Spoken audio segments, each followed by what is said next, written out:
So good morning students. Today अब तक हमने जो भी चीज़ें पढ़ी थी आई होप आपको सब चीज़ें समझ में आएंगी बेटा, ठीक है। नेक्स्ट हमारा टॉपिक है टाइप्स ऑफ केमिकल रिएक्शन। किसका फोन था? टाइप्स ऑफ केमिकल रिएक्शन की बात करते हैं, ठीक है।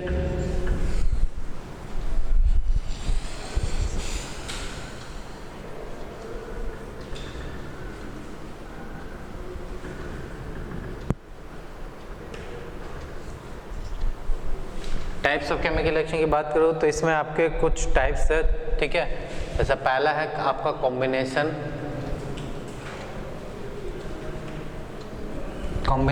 रिएक्शन, ठीक है। सेकंड है आपका डिकम्पोजिशन रिएक्शन,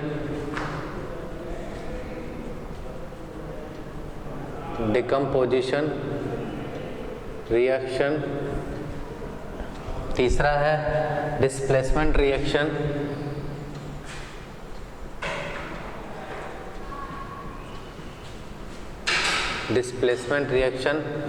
चौथा है आपका double displacement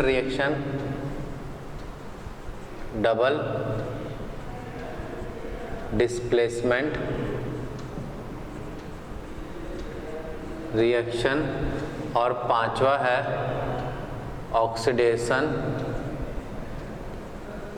reduction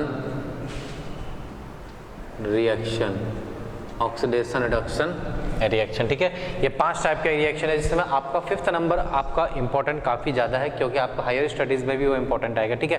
but combination अभी ये ऐसा नहीं कि सिर्फ वही इंपॉर्टेंट हमारे लिए सारे कॉन्सेप्ट हमको सारे सीखने, ठीक है। तो भी हम एक एक करके सब डिस्कशन करेंगे। तो पहला आपका कॉम्बिनेशन रिएक्शन क्या है? Combination reaction. तो पहले रट्टाफिकेशन वाला जो डेफिनेशन होता है वो लिख देता हूं मैं। The reaction in which 2 or more substance, the reaction in which 2 or more substance, the reaction in which 2 or more substance combine to form a single substance, combine to form a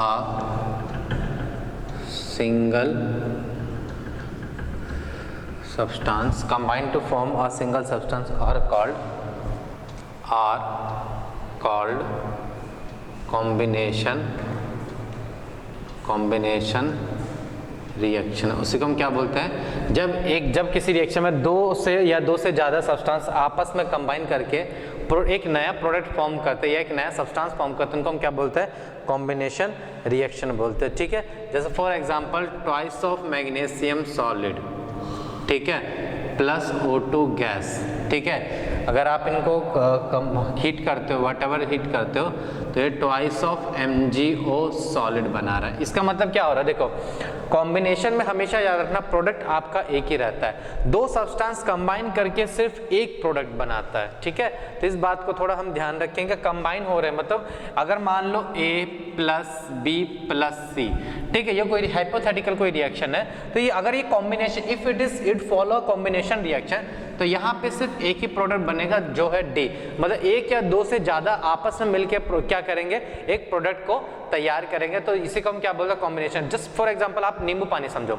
नींबू पानी बनाने के लिए हम क्या करते हैं? Reactant तो बहुत सारा होता है। पानी लेते हैं, पानी में हम क्या डालते हैं? चीनी मिलाते हैं, नींबू मिलाते हैं, हल्का सा काला नमक भी मिलाते हैं, और हल्का कोई जो भी मसाला वगैरह डालना हो तो डालते हैं। ओवरऑल मिला के फिर आपका प्रोडक्ट आपका एक ही बनता है जो है नींबू पानी। तो it is just based on the combination reaction. तो एक तरीके से मतलब नींबू पानी बहुत सारी चीजें मिला हो, आपको एक क्लास में एक प्रोडक्ट मिलेगा। इसे हम क्या बोलते हैं? इसे हम क्या बोलते हैं? Combination reaction. जैसे सपोज करो H2 gas twice of H2 gas plus O2 gas, तो ये क्या देगा? ट्वाइस ऑफ H2O, क्या देगा? Twice of H2O liquid. तो this is also a type of what? Combination reaction, ठीक है। तो formation of water from oxygen and hydrogen nothing but combination reaction, ठीक है बेटा। जैसे फॉर एग्जांपल की मैं बात करूँ, carbon solid plus O2 gas, ठीक है, ये क्या देगा? CO2 gas. तो देखिए एक से ज़्यादा एलिमेंट्स आपस में कंबाइन करके क्या बना रहे हैं? एक नया सब्सटेंस बना रहा है, ठीक है। फॉर एग्जांपल और बात करूँ मैं, जैसे सपोज करो H2 gas plus Cl2 gas, तो ये क्या देगा, ट्वाइस ऑफ HCl गैस। तो दो सब्सटेंस कंबाइन होके एक ही प्रोडक्ट बना रहा है, ठीक है। और आप ऐसे बोल सकते हैं Na solid, twice of Na solid plus Cl2 gas क्या देगा आपको, ट्वाइस ऑफ NaCl सॉलिड। तो ये भी क्या एक तरीके का कॉम्बिनेशन ही रिएक्शन है, ठीक है बेटा। तो बहुत सारे कॉम्बिनेशन रिएक्शन हो सकते हैं, जैसे आप इसको भी ले सकते हो, calcium oxide solid plus CO2 gas, ये आपस में कंबाइन होकर क्या बनाएंगे, CaCO3 सॉलिड। तो ये भी एक तरीके का क्या है बेटा, कॉम्बिनेशन रिएक्शन है, ठीक है बेटा। चलो आया समझ में, आपको यहाँ तक बात समझ में आया, ठीक है। बट ऐसा नहीं कि हमेशा सिर्फ एक प्रोडक्ट बनेगा, मोस्ट ऑफ द टाइम एक ही प्रोडक्ट बनता है, ठीक है। तो यहाँ तक आपको बात समझ में आ रही है, चलो ठीक है। अगर यहाँ तक आपको बात समझ में आ रही है, जैसे फॉर एग्जांपल की बात करूँ मैं, जैसे सपोज करो CaO सॉलिड प्लस H2O, क्या दे रहा हूँ मैं, H2O लिक्विड, ठीक है। ये क्या देगा, CaOH ट्वाइस सॉलिड, ठीक है, CaOH ट्वाइस सॉलिड, ठीक है। और फॉर एग्जांपल आप ले लो NH3 gas plus HCl gas, तो ये क्या देगा आपको, NH4Cl सॉलिड, क्या देगा, NH4Cl सॉलिड। तो इसको क्या, ammonia gas plus hydrochloric acid मिलके क्या बनाते हैं, अमोनियम क्लोराइड बनाते हैं, क्या बनाते हैं, अमोनियम क्लोराइड, ठीक है। ये क्या है, कैल्शियम हाइड्रोक्साइड, क्या है, कैल्शियम हाइड्रोक्साइड, ठीक है। तो आई होप से यहाँ तक आपको सारी चीज़ें समझ में आएगी, मैं आपको क्या समझाने की कोशिश कर रहा हूँ, ठीक है। चलो, तो this is your nothing but your combination reaction. तो सब्सटेंस एक दूसरे से कंबाइन होकर एक नया सब्सटेंस प्रोड्यूस करता है, जिसको हम क्या बोलते हैं, कॉम्बिनेशन रिएक्शन बोलते हैं, ठीक है बेटा। देखो नेक्स्ट है मेरा डिकम्पोजिशन रिएक्शन, क्या है, डिकम्पोजिशन रिएक्शन। अब ये क्या होता है डिकम्पोजिशन रिएक्शन, इसका जस्ट उल्टा होता है।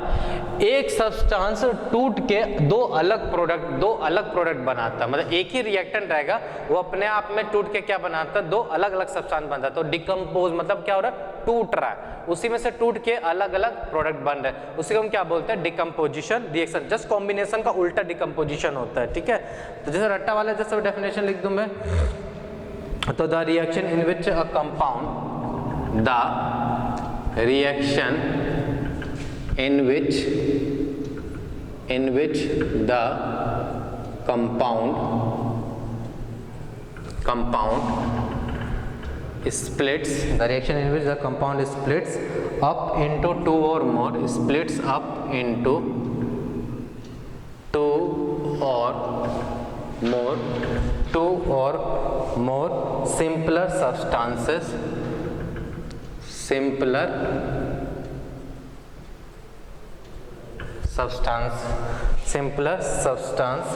known as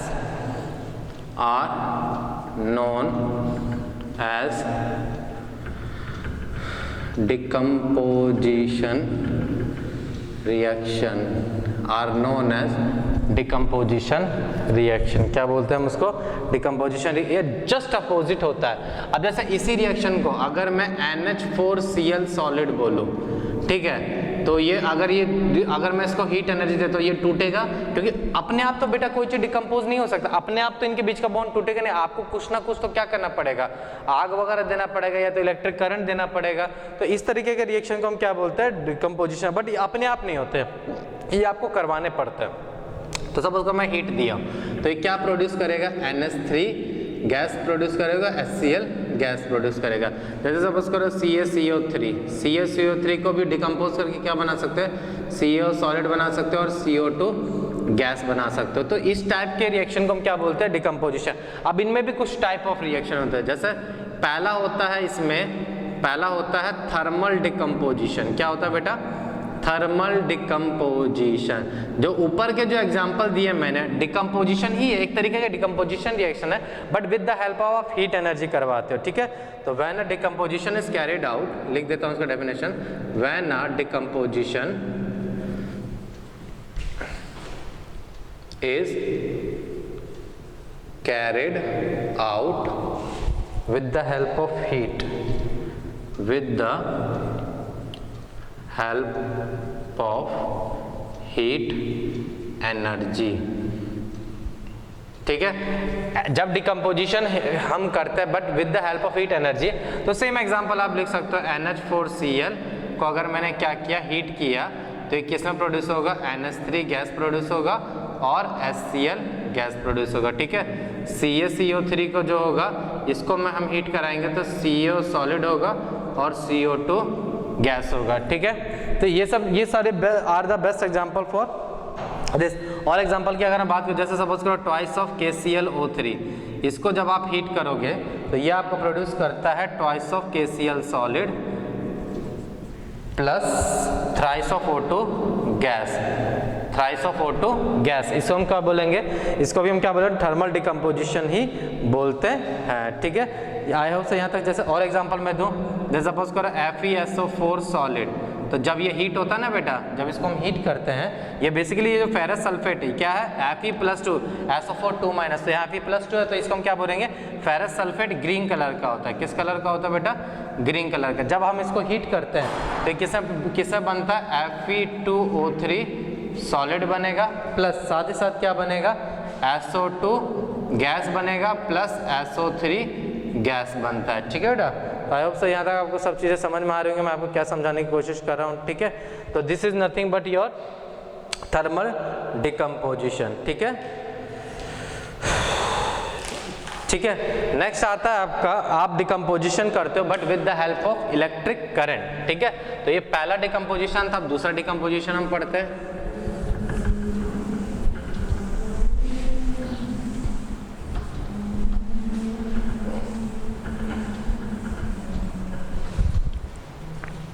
ठीक है, नेक्स्ट है आपका, नेक्स्ट डिकम्पोजिशन को हम बोलते हैं इलेक्ट्रोलिसिस।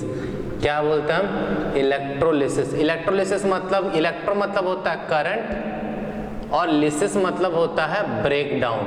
हम सब्सटेंस का ब्रेक डाउन करते हैं with the help of electric current. मान लो बहुत ये मान लो कोई भी आप इसमें ले लो, कुछ सब्सटेंस ऐसे होते हैं जो बहुत हीट होते हैं, मतलब आग लगाने पे भी नहीं छोड़ते, तो हम क्या करते हैं, बिजली का झटका देते हैं उनको बहुत ज़्यादा, ताकि वो क्या कर सके, टूट सके। जैसे फॉर एग्जाम्पल है, जैसे अगर हम वाटर को क्या करते हैं, वाटर को अगर हमने इलेक्ट्रोलिसिस किया तो ये क्या देगा, H2 गैस देगा प्लस O2 गैस देगा।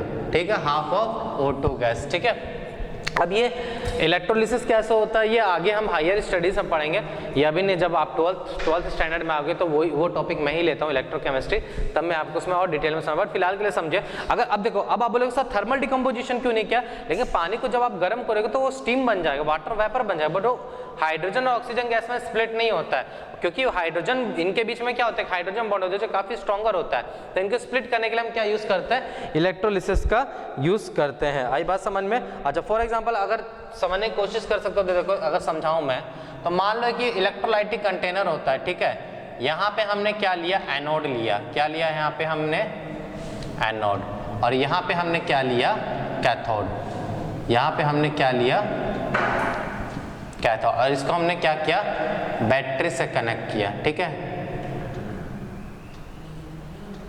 ठीक है, तो ये बैटरी से कनेक्ट करने पर, ठीक है, एनोड पे क्या चार्ज आएगा मेरा, नेगेटिव चार्ज आता है। ठीक है, एनोड पे क्या चार्ज आएगा मेरा, नेगेटिव आ जाता है, और कैथोड पे क्या आ जाता है मेरा, पॉजिटिव चार्ज आता है। ठीक है, यहाँ तक आपको समझ में आया। हाँ, सॉरी माय मिस्टेक, ये बड़ा डंडा आता है, ओके, छोटा। ठीक है, तो एनोड पे क्या आता है, एनोड पॉजिटिव चार्ज होता है और कैथोड क्या होता है, नेगेटिव। सपोज करो आपने क्या किया, आपने NaCl लिया, सपोज करो क्या लिया, क्योंकि आप डायरेक्ट वाटर का इलेक्ट्रोलिसिस नहीं करा सकते, क्या होता है ना बेटा, pure water is never be a good conductor of electricity. तो वाटर में हम क्या करते हैं, कुछ नमक वगैरह मिलाते हैं ताकि इलेक्ट्रिसिटी क्या हो, इजीली कंडक्ट हो। क्योंकि आपने देखा होगा, हाँ, आजकल तो देखो अर्थिंग का प्रॉब्लम नहीं होता, आपके अब मम्मी पापा वगैरह से पूछना, कभी जब वो गांव वगैरह में रहते होंगे ना, तो वहाँ पे जब लाइट का बहुत प्रॉब्लम होता है तो गांव के वो लोग क्या करते हैं, अर्थिंग का एक तार बाहर रखते हैं और उसमें क्या करते हैं, जहाँ पे तार रहता है ना उसको जमीन से कनेक्टेड रहता है वो तार, तो उसमें क्या करते हैं, हम नमक पानी वाला सॉल्यूशन डालते हैं। नमक पानी सॉल्यूशन से क्या होता है, करंट इलेक्ट्रिसिटी बढ़ जाता है। तो प्योर वाटर कभी आप इलेक्ट्रिसिटी कंडक्ट नहीं कर सकते, लेकिन नमक पानी वाला सॉल्यूशन अच्छा कर सकता है। तो जैसे सपोज नमक पानी वाले सॉल्यूशन, जैसे बात करूँ मैं NaCl एक्वस की बात करूँ, तो यहाँ पे Na प्लस होगा, Cl माइनस होगा, वाटर है तो H प्लस होगा और OH माइनस। तो एनायन एनोड के पास जाता है और कैटायन कैथोड के पास जाएगा, तो Na प्लस यहाँ जाएगा, H प्लस यहाँ जाएगा, Cl माइनस यहाँ जाएगा और OH माइनस यहाँ जाएगा। तो हमेशा क्या होता है, एनोड पे ऑक्सीडेशन होता है और कैथोड पे क्या होता है, रिडक्शन होता है। ठीक है, याद रखना है NOx और रेड कैट। ठीक है, एनोड पे ऑक्सीडेशन होता है, कैथोड पे रिडक्शन होता है। ऑक्सीडेशन का अभी मैं थोड़ा सा मीनिंग आपको समझा दे रहा हूँ। ऑक्सीडेशन का मतलब होता है गेन ऑफ इलेक्ट्रॉन को, सॉरी लॉस ऑफ इलेक्ट्रॉन को हम क्या बोलते हैं, ऑक्सीडेशन। तो एनोड पे आपके पास कौन कौन सा गया, Cl माइनस गया और OH माइनस गया। कैथोड पे आपके पास कौन कौन गया, Na प्लस गया और H प्लस गया। तो यहाँ पे प्रायोरिटी ये देखी जाती कि यहाँ पे OH माइनस को मिलता है प्रायोरिटी और H प्लस को, क्योंकि एनोड पे किसी एक ही एनायन का या किसी एक ही एनायन का ऑक्सीडेशन हो सकता है। कैटायन में भी क्या होगा, सिर्फ एक ही कैटायन का ऑक्सीडेशन हो सकता है। ठीक है, एक इलेक्ट्रोड है तो एक इलेक्ट्रोड पे एक ही आयन का ऑक्सीडेशन रिडक्शन होता है। तो यहाँ पे देखा जाता है कि प्रायोरिटी OH माइनस को मिलती है, तो OH माइनस कन्वर्ट हो जाता है O2 गैस में और H प्लस कन्वर्ट हो जाता है H2 गैस में। और ये कैसे कन्वर्ट होता है, 2 इलेक्ट्रॉन डोनेट करके, और ये क्या करेगा, यही 2H प्लस क्या करेगा, 2 इलेक्ट्रॉन एक्सेप्ट करके H2 गैस में कन्वर्ट हो जाता है। इस तरीके से मुझे ये रिएक्शन मिलता है। समझ में आया? ठीक है, आई होप सो आपको थोड़ा समझने में आसानी होगी। एनोड पे एनायन के पास, एनोड पे एनायन जाता है, कैटायन क्यों, अब एनायन यहाँ पे क्यों जाएगा, देखो यहाँ माइनस चार्ज है और ये पॉजिटिव चार्ज है तो ये इसको अट्रैक्ट करेगा, ये नेगेटिव चार्ज है तो ये पॉजिटिव चार्ज वाले को अट्रैक्ट करेगा। तो अब यहाँ पे पॉजिटिव चार्ज, इस रॉड पे पॉजिटिव चार्ज आया, मतलब ये क्या करेगा, एनायन क्या करेगा, इसको इलेक्ट्रॉन डोनेट कर देगा और ये इलेक्ट्रॉन यहाँ बैटरी से ट्रांसफर करते हुए कैटायन के पास जाएगा और यही इलेक्ट्रॉन क्या करेगा, जो कैटायन यहाँ पे आया तो यहाँ पे H प्लस क्या करेगा, 2 इलेक्ट्रॉन एक्सेप्ट करके हाइड्रोजन गैस बना लेता है। ठीक है बेटा, तो आई होप सो यहाँ तक आपको सारी चीज़ें समझ में आ गई होंगी, आपको क्या समझाने की कोशिश कर रहा हूँ। ठीक है,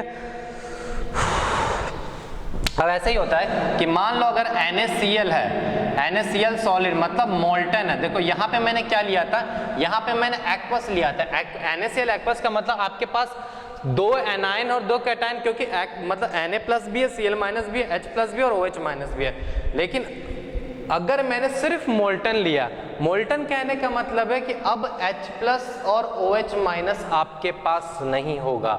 मोल्टन का मतलब प्योर पिघला हुआ फॉर्म, उसी को हम क्या बोलते हैं, NaCl molten state. Molten state में होगा तो अब देखो, अब यहाँ पे OH माइनस भी नहीं है और H प्लस भी नहीं है, तो इसका मतलब अब प्रायोरिटी किसको मिलेगी, अब प्रायोरिटी मिलेगी Cl माइनस को और OH माइनस को। तो Cl माइनस क्या करेगा, Cl2 में कन्वर्ट होगा और 2 इलेक्ट्रॉन डोनेट करेगा।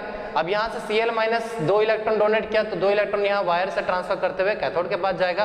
तो 2 इलेक्ट्रॉन जैसे आया तो Na प्लस क्या करेगा, इसको एक्सेप्ट करके ट्वाइस ऑफ Na सॉलिड में कन्वर्ट कर देगा। तो ओवरऑल ये रिएक्शन देखो, तो देखो 2 इलेक्ट्रॉन कैंसिल हो जाएगा, मतलब twice of Na plus twice of Cl minus किस में कन्वर्ट हो रहा है, Cl2 gas plus Na solid में कन्वर्ट हो रहा है। मतलब आप बोल सकते हो twice of NaCl solid tends to give Cl2 gas plus Na solid. और ये Na सॉलिड क्या होता है बेटा, आपका मेन प्रोडक्ट होता है। क्या होता है NaCl सॉलिड, ये मेन प्रोडक्ट होता है। इसी को हम क्या बोलते हैं, इसको, ये आपका इंडस्ट्रियल मेथड होता है सोडियम को प्रोड्यूस करने का। तो आई होप सो ये आपको समझ में आया होगा। तो याद रखना, एनायन वाले एनोड के पास एनायन जाएगा, कैथोड के पास कैटायन जाएगा। ठीक है बेटा, तो वहीं से हम क्या कर सकते हैं, ऑक्सीडेशन रिडक्शन। ऑक्सीडेशन का मतलब होता है लॉस ऑफ इलेक्ट्रॉन। ठीक है, ओले वर्ड याद रखना, ओले ऑक्सीडेशन लॉस ऑफ इलेक्ट्रॉन। ठीक है, ओले ओले गाना है ना, जब भी कोई लड़की देखूं मेरा दिल दीवाना बोले, ओले ओले वही वाला ओले। ऑक्सीडेशन में क्या होता है, लॉस ऑफ इलेक्ट्रॉन होता है। ठीक है बेटा, आई बात समझ में। तो ये ओले से याद रहेगा, ऑक्सीडेशन लॉस ऑफ इलेक्ट्रॉन। तो जो भी एनायन होगा वो क्या करेगा, इलेक्ट्रॉन लॉस करेगा।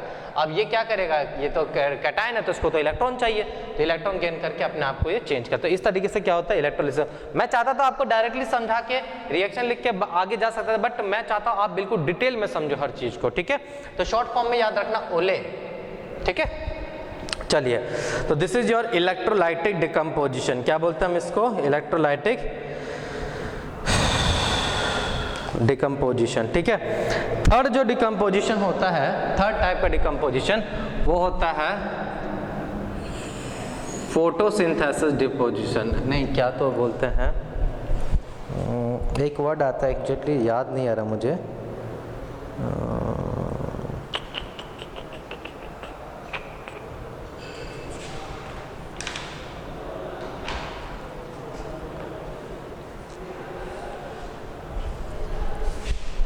Photon decomposition, right. क्या बोलोगे? Photon decomposition.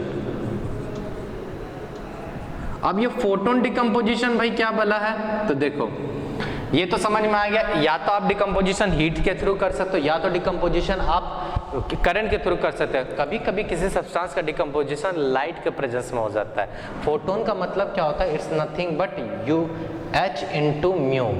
फोटोन है मतलब एक जो लाइट होती है ना, आप ऐसा समझो, ये फोटोन का मतलब क्या होता है? एक तरीके का light particle, light energy particle होता है। क्या होता है? Light energy particle. तो आपने सनलाइट कभी अंधेरे में कभी सनलाइट को ऑब्जर्व करना, अगर सनलाइट आते हैं उसमें देखो छोटे छोटे पार्टिकल होते हैं, अपना ऐसे ऐसे टकराते रहते हो, वो छोटे छोटे पार्टिकल को हम क्या बोलते हैं? फोटोन बोलते हैं। और वो क्या होता है? अगर किसी सब्सटेंस पे जाके टकराए तो वो भी क्या कर सकते हैं? डिकम्पोजिशन कर सकते हैं। ठीक है, इसलिए आपने देखा होगा कि हमेशा जो कफ सिरप्स वगैरह होते हैं, कफ सिरप्स वगैरह देखना हमेशा डार्क ब्राउन कलर के बॉटल में होता है। क्यों?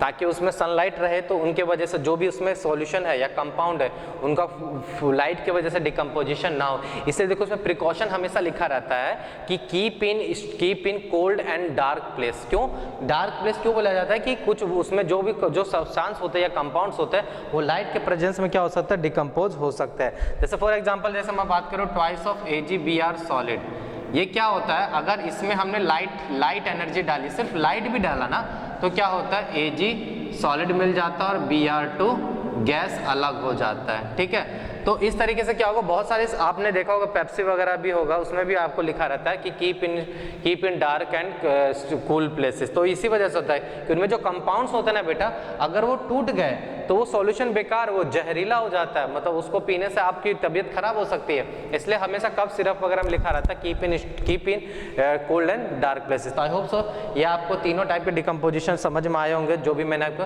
तो this is overall your second reaction. तो मैंने डिटेल में सारी रिएक्शन आपको पढ़ा दी है, डिकम्पोजिशन हो चाहे मेरा ये वाला हो। ठीक है, एक मिनट, तीसरा भी हम पढ़ लेते हैं, डिस्प्लेसमेंट रिएक्शन जिसको बोलते हैं।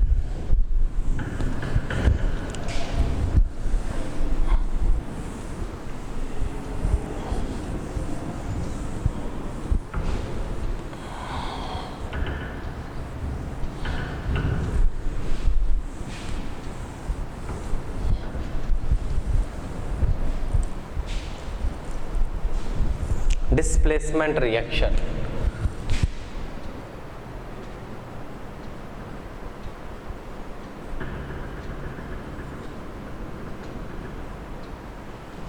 अब गाना गाने मत लग जाना, गाना गा दिया तो तुम गाने में मगन हो जाओ। ठीक है, पढ़ाई कर लो इधर। चलो ठीक है। डिस्प्लेसमेंट क्या होता है? जब एक सॉल्यूशन में से कोई मेटल उस मेटल एक सॉल्यूशन को डिस्प्लेस कर देता है, उसको हम क्या बोलते हैं? डिस्प्लेसमेंट। रेक्टिफिकेशन वाली डेफिनेशन लिख देता हूँ पहले तो मैं। Those reaction in which one element, those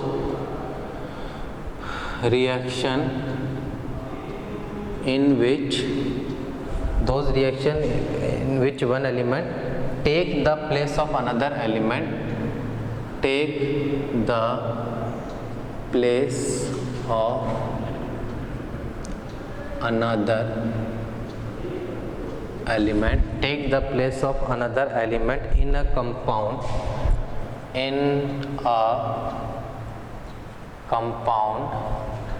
are known as displacement reaction।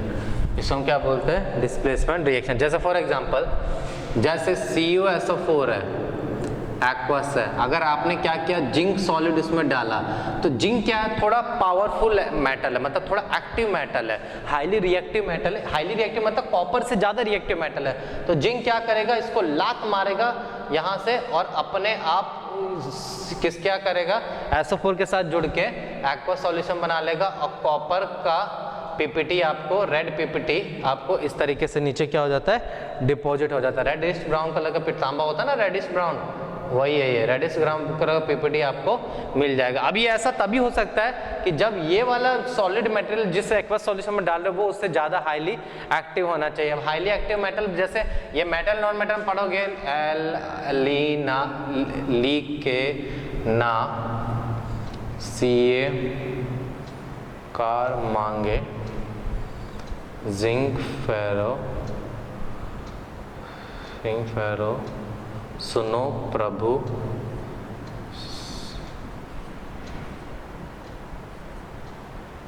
चापा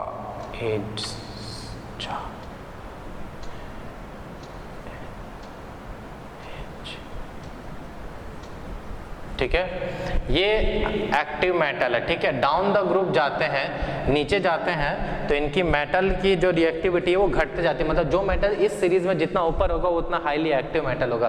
तो आप ये देखो जिंक कहाँ है ऊपर और कॉपर कहाँ है नीचे है, तो इसको आपको याद रखना, लीके नास, इसका नहीं शॉर्ट ट्रिक मैं आपको मेटल्स नॉन मेटल में दूंगा, कुछ शॉर्ट ट्रिक्स मैं आपको डायरेक्टली किसी चैप्टर में नहीं दूंगा, फिलहाल के लिए समझाने के तौर पे मैं आपको बता सकता हूँ मैं। ठीक है, शॉर्ट ट्रिक्स मेरे पास केमिस्ट्री में बहुत मिलेंगे आपको। ठीक है, तो आपको ज़्यादा टेंशन लेने की जरूरत नहीं है। ठीक है, तो यह समझ में आया होगा। तो अब आप देखो तो जिंक क्या कर सकते हैं, इसको डिस्प्लेस कर सकता है यहाँ से। ठीक है, जैसे सपोज करो मैं अगर मैं बात करूँ MgSO4 है, और MgSO4 क्या कर रहा हूँ मैं, इसमें डाल रहा हूँ मैं Na सॉलिड डाल रहा हूँ मैं, क्या डाल रहा हूँ Na सॉलिड। अब देखो Na ऊपर है और Mg नीचे, तो ऑब्वियस बात है क्या करेगा, Na2SO4 बना लेगा प्लस मैग्नीशियम सॉलिड आपको साइड में मिल जाएगा। तो इसी को हम क्या बोलते हैं, डिस्प्लेसमेंट रिएक्शन बोलते हैं। क्या बोलते हैं हम इसको, डिस्प्लेसमेंट रिएक्शन। ठीक है, अगर मैं बात करूँ जैसे सपोज करो कि मैं बात कर रहा हूँ, हाँ जैसे सपोज करो अगर मैंने ZnSO4 सॉलिड लिया लेकिन मैं साथ में आयरन डाल रहा हूँ, तो क्या रिएक्शन होगा, नो रिएक्शन। क्यों, क्योंकि आयरन की इतनी औकात नहीं है कि जिंक को वो वहां से हटा दे। ओवरऑल कहने का मतलब है जैसे मान लो AB है प्लस C है, तो C भैया ताकतवर है, वो बोल रहा कि भैया तू B के साथ दोस्ती कर ही नहीं सकता है, ये सिर्फ मेरा हक है यहाँ पे क्योंकि मैं तेरे से ज्यादा पावरफुल हूँ। तो ये क्या करेगा, इसको यहाँ पे आके लात मारेगा और Cb बना के A को साइड हटा देगा। तो ऑब्वियस बात है ये वाला पावरफुल एलिमेंट होना चाहिए, एक्टिव एलिमेंट होना चाहिए, तभी ये क्या कर सकता है, डिस्प्लेसमेंट कर सकता है, अदरवाइज वो डिस्प्लेसमेंट नहीं कर पाएगा। और इसको हम क्या बोलते हैं, डिस्प्लेसमेंट रिएक्शन। डिस्प्लेसमेंट रिएक्शन के लिए जिस एक्वस सॉल्यूशन में, sorry this is not solid, my mistake, जिस एक्वस सॉल्यूशन में जो आप मेटल डाल रहे हो वो मेटल हाईली एक्टिव होना चाहिए उसके सॉल्ट सॉल्यूशन से। ये क्या है, जिंक का सॉल्ट सॉल्यूशन है, ये क्या है, मैग्नीशियम का सॉल्ट सॉल्यूशन है, ये कॉपर का सॉल्ट सॉल्यूशन। जो मेटल डालते हो तो उसके सॉल्ट उस मेटालिक सॉल्ट सॉल्यूशन से वो क्या होना चाहिए, हाईली रिएक्टिव होना चाहिए। ठीक है बेटा, ठीक है, चलो अब हम बात करते हैं, एक minute,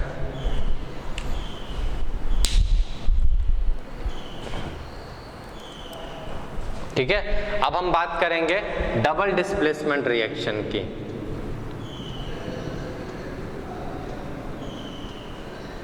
double displacement reaction, double displacement reaction का मतलब, अब देखो यहाँ पे सिंपल सा पहले रेक्टिफिकेशन वाला लैंग्वेज, दोज रिएक्शन इसमें two compound, those reaction in which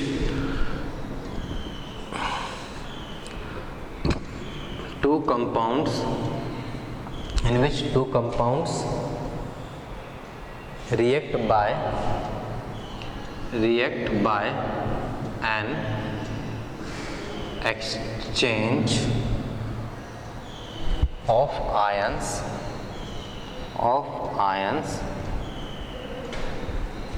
to form two